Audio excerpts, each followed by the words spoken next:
November 2nd, 2023. A federal courtroom in Lower Manhattan. The jury has been deliberating for just over 4 hours. Barely enough time to order dinner. The defendant stands.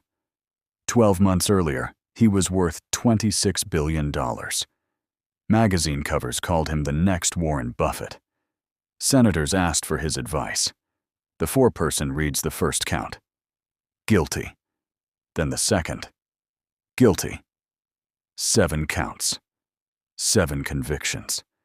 And the man who once said he wanted to give away his entire fortune is about to lose everything, including his freedom. This is the trial of Sam Bankman-Fried. To understand the trial, you have to understand the machine. Sam Bankman-Fried, SBF, was an MIT physics graduate who discovered something beautiful. The same Bitcoin sold for more in Japan than in America. His trading firm, Alameda Research, exploited that gap and printed money. In 2019, he built something bigger. FTX, a crypto exchange, a casino where the world could bet on digital coins. And FTX took a cut of every single bet. By 2021, FTX was worth $32 billion. Tom Brady starred in its commercials. Its name was on the Miami Heat's arena. And SBF played the character perfectly. Cargo shorts in boardrooms, a Toyota Corolla, sleeping on a beanbag next to his desk. The message was irresistible. This genius doesn't care about money, so you can trust him with yours. Millions of people did. They deposited their savings onto FTX and believed it was sitting there, safe, like a bank vault. It wasn't. Here is the crime, in one sentence.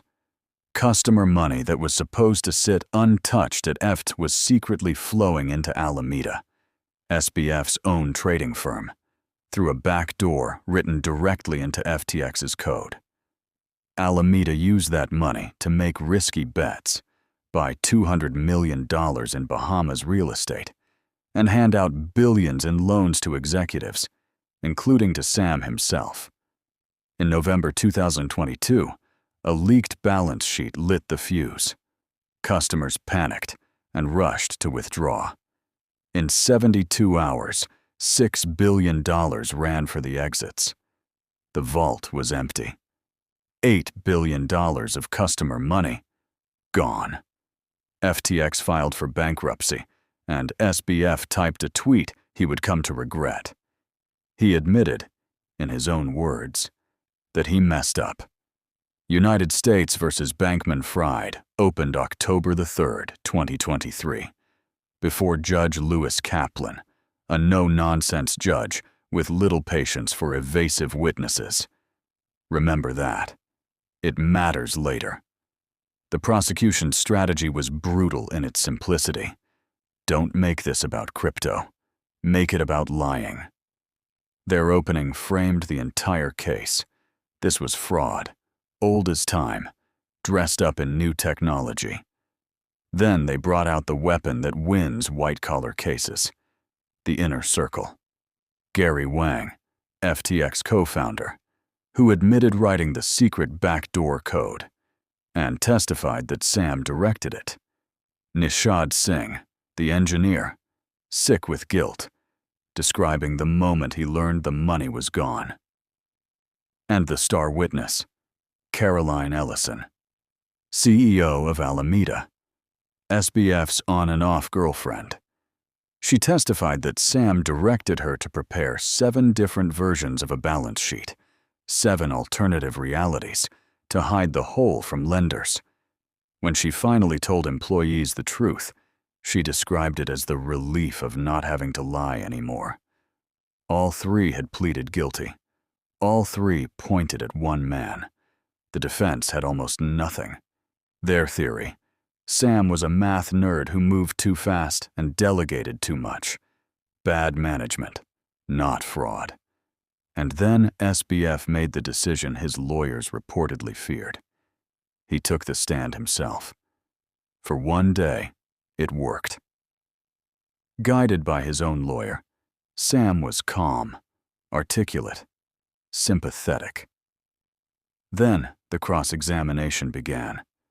The prosecutor asked simple yes or no questions. Sam answered with fog. "I'm not sure. I don't recall." Over and over, by some counts, well, more than 100 times. Then she played the tape. His old interviews, his tweets, his congressional testimony, promising customer funds were safe, side by side with what he was now claiming under oath. The jury watched a man contradict himself in high definition. Judge Kaplan grew visibly impatient. The Genius Act, the shorts, the beanbag, none of it survived cross-examination. 4 hours and 20 minutes of deliberation. Guilty on all 7 counts. Wire fraud, securities fraud, money laundering conspiracy. On March 28, 2024, Judge Kaplan sentenced him to 25 years in federal prison, telling the court there was a risk this man would do it again. Caroline Ellison, the star witness, received 2 years. Gary Wang and Nishad Singh, time served. Cooperation, it turns out, is the best trade in finance. The customers? In a strange twist, the bankruptcy recovered enough, partly from assets that soared in value after the collapse, to repay claims. But the empire, the reputation, the golden age of easy crypto money, that died in Courtroom 21B. The trial of Sam Bankman-Fried wasn't really about cryptocurrency. It was about the oldest crime there is, taking money that isn't yours and lying about it. If you want more trials like this one, the woman in the black turtleneck, whose blood-testing empire was built on a machine that never worked, is next. Subscribe and turn on notifications.